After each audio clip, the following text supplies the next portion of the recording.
Bismarck, North Dakota, USA.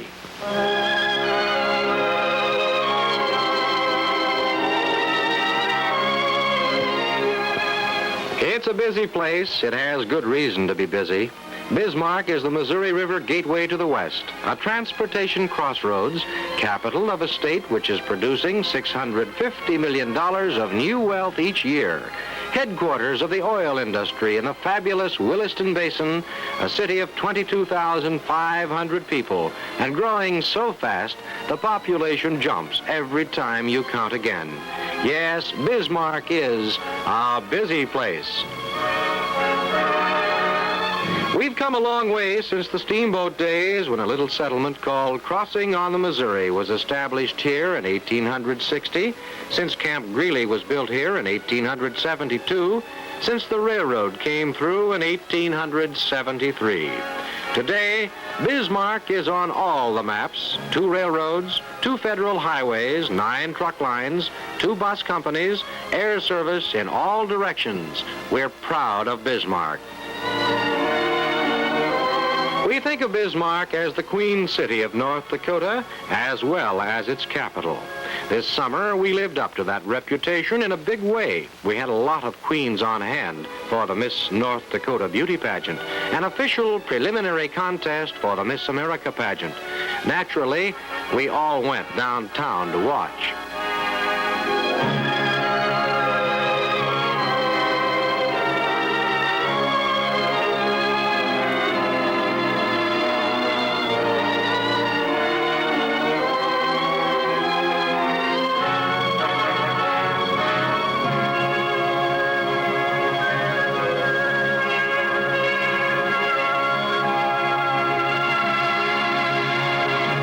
Like most big events in Bismarck, this one drew people from towns for miles around.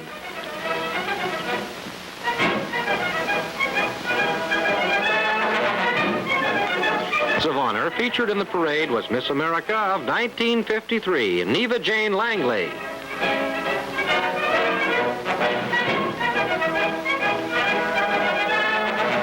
Directors were Mrs. Paul Johnson and Mrs. Charles Hartman.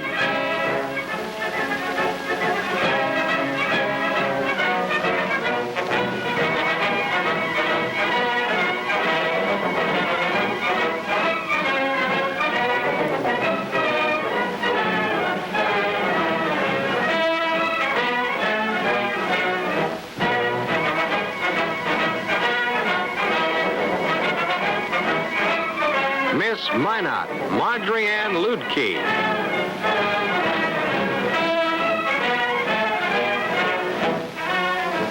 The American Legion Band, William G. Carroll Post, number 26.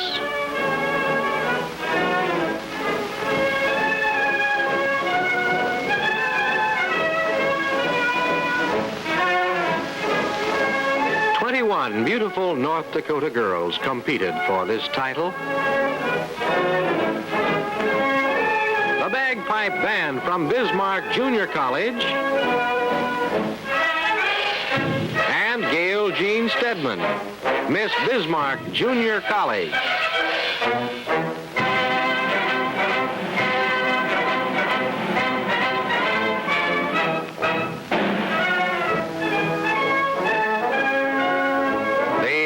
High School Band.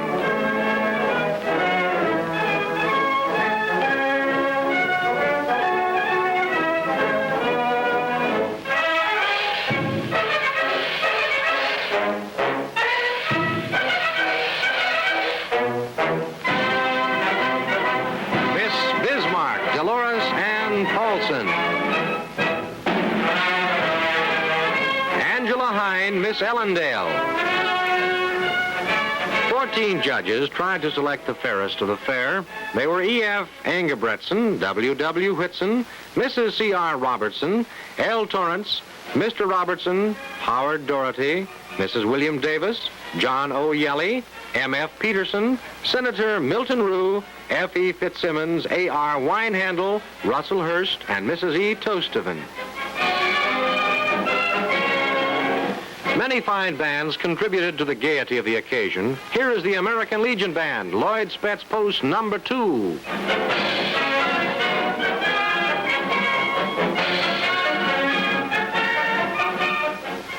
In the judging in the Memorial Building, Miss Bismarck won the title. Dolores Ann Paulson, Miss North Dakota.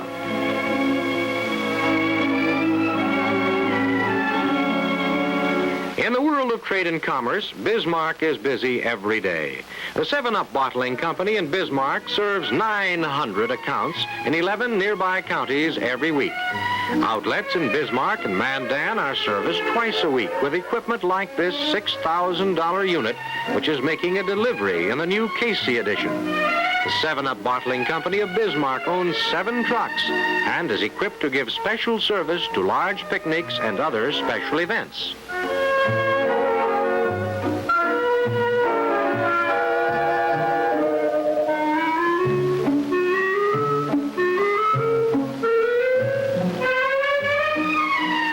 Up, Jake Ailey brings another load. Get some help from Charles Fisher.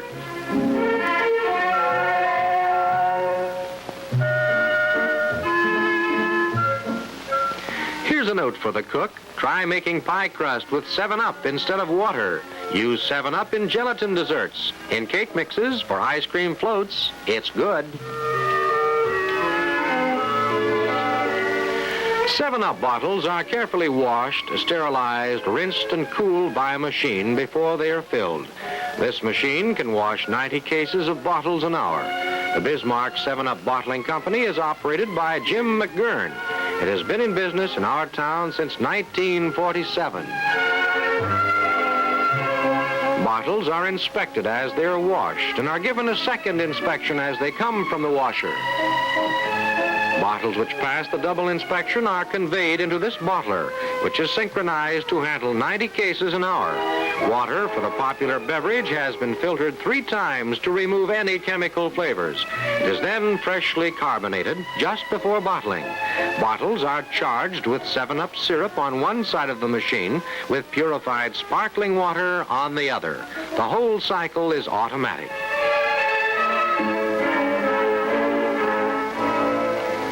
Quality control is important in maintaining 7-Up's enviable reputation for flavor and purity.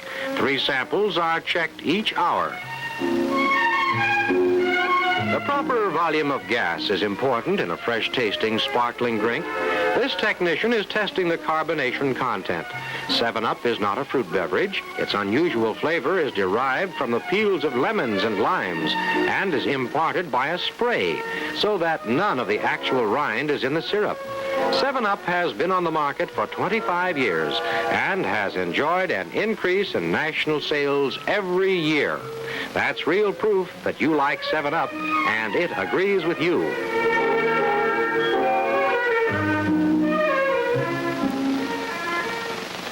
Among the attractions on the state capitol grounds is the Liberty Memorial Building, a museum containing mementos of early days in Bismarck. Teddy Roosevelt's fondness for North Dakota is one of the heartwarming chapters in the state's history. His cabin from the Maltese Cross Ranch near Medora now stands on the Capitol grounds, and custodian Jordis Adams offers visitors an amazing fund of anecdotes about the colorful president. A fitting center of the Capitol grounds is the imposing structure itself, striking, beautiful, and compared with other governmental structures, economical. It was erected 20 years ago at a cost of $2 million. The building, faced with black granite and white limestone, is 20 stories high and contains more than 4 million cubic feet. 3 passenger elevators provide fast transportation to all floors.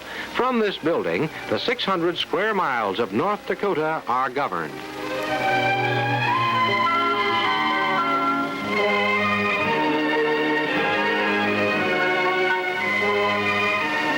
From the observation deck on the 19th floor, an imposing panorama of city and prairie comes into view. North Dakota lies at the geographic center of North America, 1,500 miles from the Atlantic, Pacific, and Arctic Oceans and the Gulf of Mexico.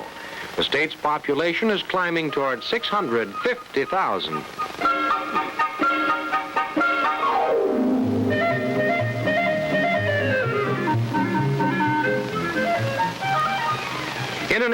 of wide open spaces, transportation is important.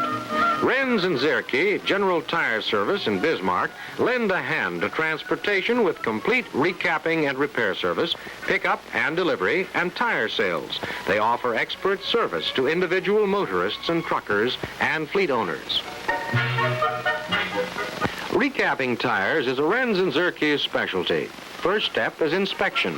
The tire is removed from the hub, the tube is removed, and a mechanical tire spreader, which can exert a pressure of 5 tons without damaging the tire, holds the tire open for careful, close inspection.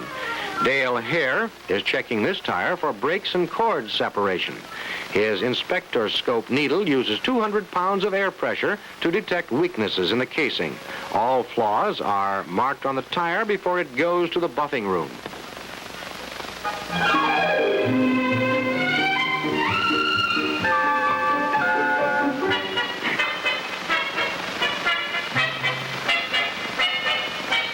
The True Arc buffer works like a lathe, rounding the worn tire into a perfect circle again. Here, the buffer takes the high spots off a tire which was badly out of round.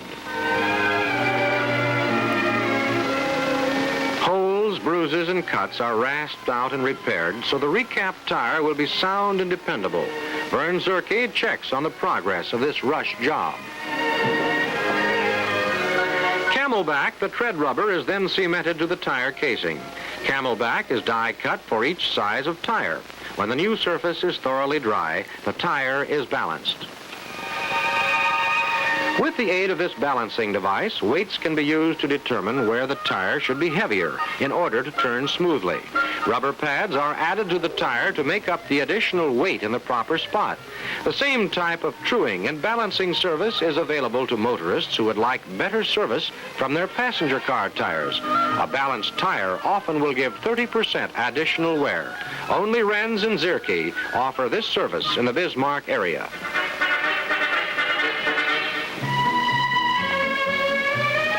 The curing process vulcanizes the new tread rubber to the tire casing.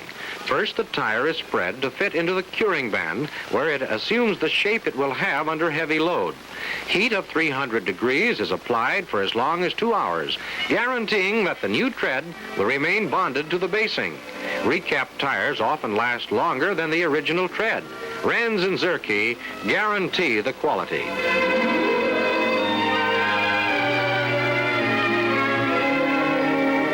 A top-quality retread from Renz and Zierke, dependable, roadworthy, long-lived. The growth of population in Bismarck is reflected in facilities like this clinic, one of 2 independent clinics in our town. This building, completed in March of 1954, serves many of the 50 doctors now practicing in Bismarck. Residents of the capital city area have the benefit of 2 modern approved hospitals with a combined capacity of 427 beds and outstanding dental service. 2 accredited nurses training schools provide a continuing supply of well-grounded young people for hospital and clinic staffs.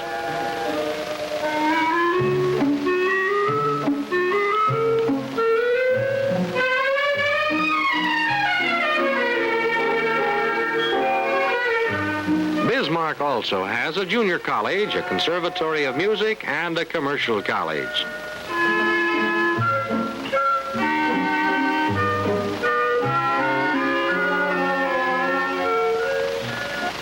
The Sweetheart Baking Company of Bismarck bakes for bread lovers from Valley City to Medora, from northern South Dakota to Garrison. We see here the first step in making bread, a mixer which combines ingredients for 900 loaves of bread in 13 minutes. The mixed dough is poured into troughs and allowed to slide down a chute to the first floor level, where a dividing machine automatically cuts it into pieces large enough to make 1 loaf of bread. Large bakeries such as the Sweetheart Baking Company, with efficient automatic equipment, make it possible for us to have good, nutritious bread at low cost.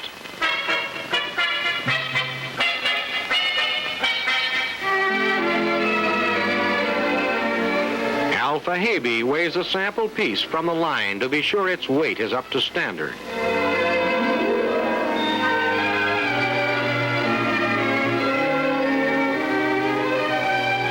next machine shapes the dough into balls, then it is automatically lifted into an overhead proofer where it rests and raises.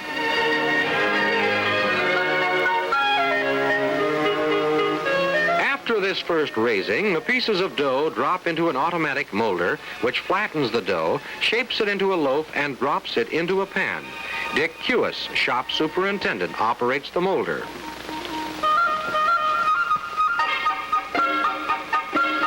The loaves in their greased pans are then stacked on racks and moved into a heated proofing box to raise again. Al Springer is handling them. The racks move on monorail tracks and never touch the ground. 4,000 loaves of bread can raise in the proofing box at a time. After an hour, they go to the oven. The loaves are placed on a shelf. The oven puts the bread in and takes it out at the proper time.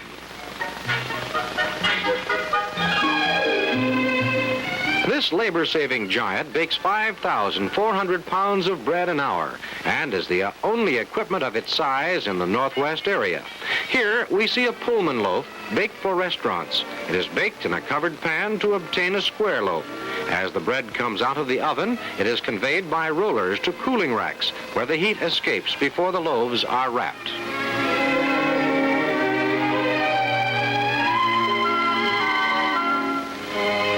As soon as the bread is cool enough to be handled without damage, it is sliced, and the freshness and flavor are sealed in by automatic wrapping.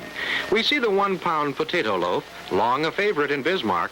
Equipment at the Sweetheart Baking Company is all new, installed in 1952 and 1953, and is typical of the high quality which makes Sweetheart bread so popular.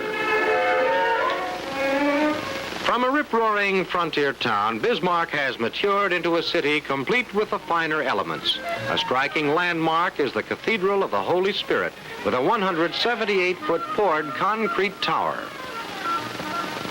Another of the newer churches is the First Church of Christ Scientist.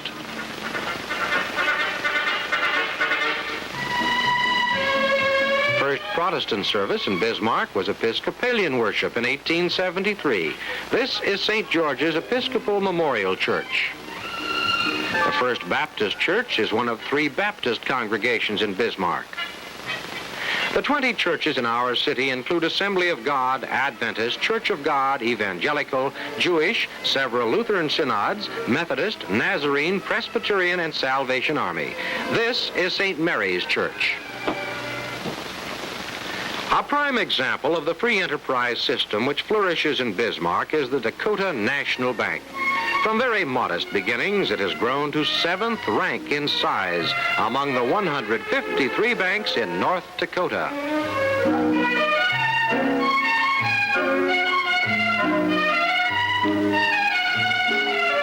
A.C. Gutman of Bismarck is making a commercial deposit with clerk Lillian Decker. In less than 25 years, the bank's deposits have grown from $400,000 to nearly $12 million. In a farming and ranching area, sound credit is as necessary as land. The Dakota National Bank makes a policy of supporting businesses and undertakings which help build the city and trade area of Bismarck. Here, E.A. Borer, rancher from Minokan, discusses a financial transaction with A.L. Hirsch, vice president and cashier at the bank. The Safety Deposit Box Department is a popular department of the bank. In 1949, a major remodeling enlarged the facilities for safety deposit boxes, the bookkeeping department, and the teller windows. 3 years later, the installment loan division demanded more space. Now, the bank has again outgrown its quarters and will shortly take bids on a substantial enlargement which will add 6,000 to 8,000 square feet of working space.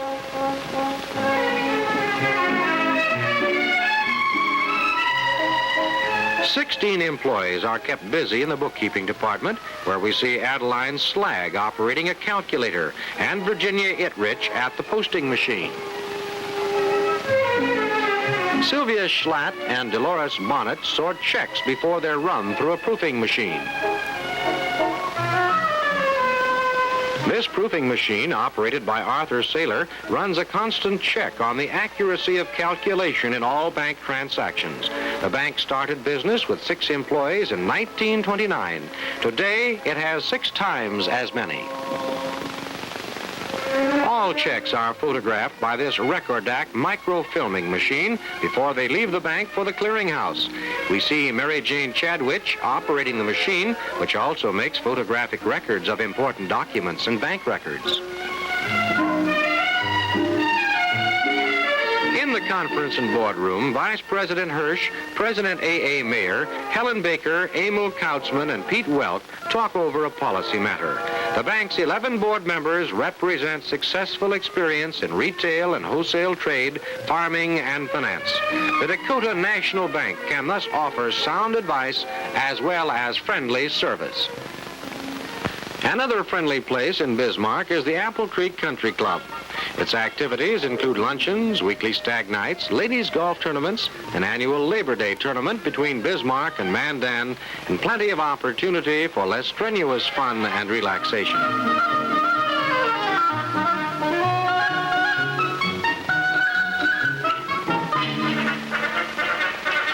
The main club building is brand new, just completed at a cost of $100,000.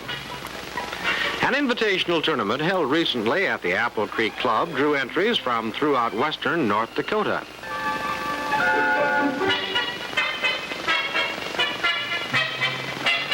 President of the club is W.W. Whitson. R.A. Patterson is vice president, T.W. Setti, secretary, H.R. Winter, treasurer. Board members are E.V. Saltzman, Tom Kleppe, W.B. Pierce, and Carl Reff.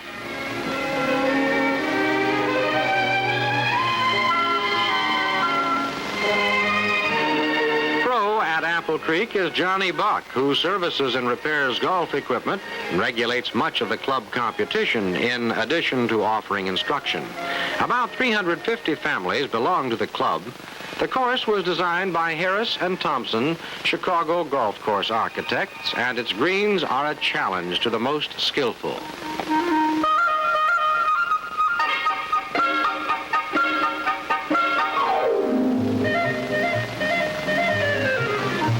Golf is not the only game where form, follow-through, and coming close to the pin are important. These fellows have their fun with less walking and no lost balls. And anybody who knows horseshoes knows a ringer is no easier than a one-putt. Housing additions and new shopping centers are evidence that Bismarck is growing. The Arrowhead Plaza shopping center is still under construction, but it is already in use by residents of the new Casey Additions. When finished, it will contain a variety of shops and plentiful parking space. The first Casey Addition was started by realtor T. Clem Casey in 1949, despite strong advice that Bismarck was not yet ready for this kind of development. Bismarck has more than lived up to Mr. Casey's expectations.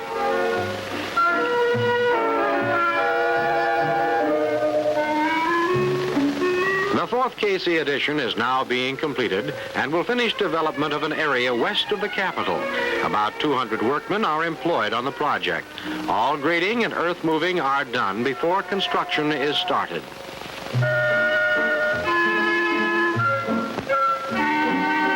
Casey workmen have removed as much as 14 feet of earth and filled as much as 33 feet. Sewer and water connections are made and paid for. Quality construction is a point of pride with Casey. All the houses are insulated to be comfortable under extreme weather conditions, and first-grade materials are used throughout.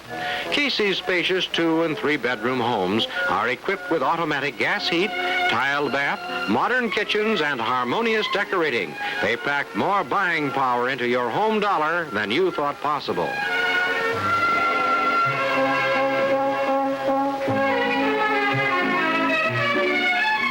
Casey also has an industrial development underway in the southeast section.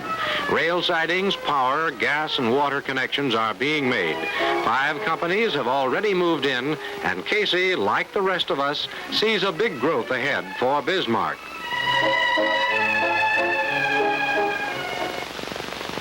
State headquarters of the Associated Press are in the Bismarck Tribune building. AP headquarters and the Tribune newsroom are the focal point for the day's news. Jim Caswell, one of 3 men in the AP room, takes a look at a story arriving by teletype.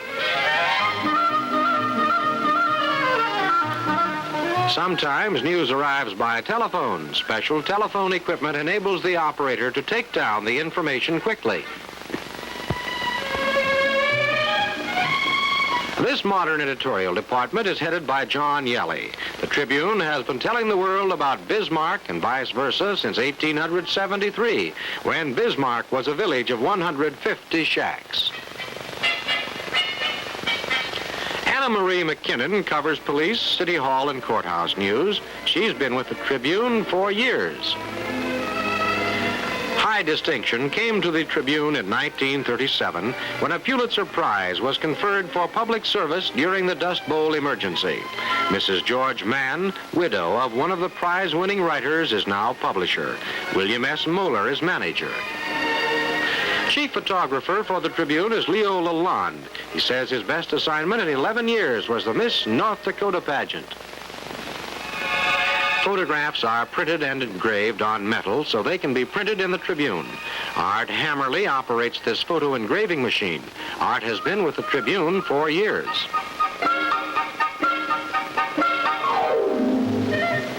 Murali Starr is one of 3 stereotypers who cast lead plates from which each page of the Tribune is finally printed.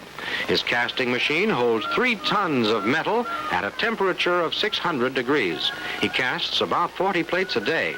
When the curved plates have been cast, they are trimmed and the edges are grooved so they will stay on the press cylinders during the high-speed printing process.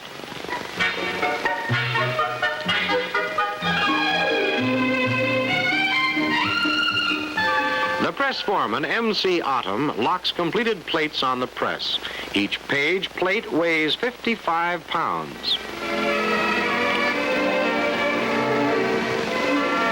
The press can deliver 18 to 20,000 24-page papers in an hour. It is being replaced by a new press which will print 20,000 64-page papers an hour. It's a far cry from the old days when type was set by hand and only a few hundred copies were printed.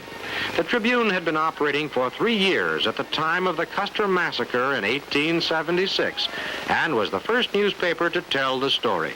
Ever since that historic exclusive, the Tribune has devoted itself to 2 objectives: to be first with the news and to serve Bismarck and North Dakota. Back in the 1930s, when nobody was prosperous, many observers thought Bismarck would never amount to much. Recent years have happily proved otherwise. Today, our city is growing fast. You can see it and hear it everywhere. The city is being modernized. Streets, water mains, gas lines, other utilities designed for a smaller community are being replaced by facilities on a scale with Bismarck's future. It's a noisy process, but it's a sure sign of growth, and we're proud to have it. Bismarck has reason to grow. It is in a strategic position for oil operations and for mining western North Dakota's inexhaustible supply of lignite coal. Industries which need to be close to these raw materials will find Bismarck ideal. We can supply electricity, natural gas, steam, plenty of filtered and treated water. To new residents, we offer a well-developed city with 12 parks, a $50,000 lighted softball field, golf courses, tennis courts, a horseman's club, and a fine athletic field. We have 2 modern hospitals, excellent clinics, 20 churches, a strong school system. Our bank deposits have risen over $140 million. Business is active. Our population is 5 times as big as in 1910. Watch those machines. That's the mark of a city's vitality.